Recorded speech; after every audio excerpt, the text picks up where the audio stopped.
dire tout à fait ravi d'avoir participé à la création de cette série, parce que c'est absolument passionnant, justement, d'essayer de montrer le plus simplement possible qu'est-ce qui se passe dans ce rapport qui paraît un petit peu mystérieux entre un thérapeute et son patient.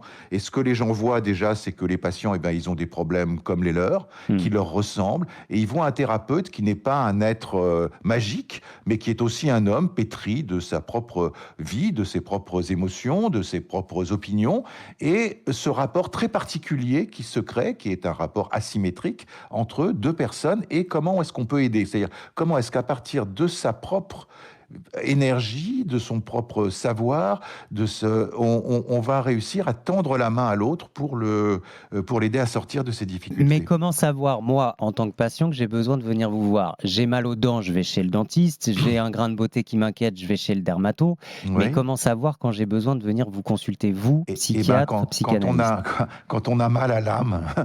c'est-à-dire quand on sent qu'on est justement trop fatigué, trop triste, trop déprimé, trop angoissé, et que les réponses de votre groupe habituel, de votre famille, de vos conjoints, de vos amis, eh bien ça ne suffit pas, et qu'on a envie d'un lieu à soi. On a envie de quelque chose qui soit au plus proche de votre intimité et qui justement échappe au regard ou au bon conseil des autres. On a envie d'aller un petit peu plus loin à l'intérieur de soi pour trouver ses propres ressorts, ses propres forces, sa propre énergie. Merci infiniment, Serge Effez.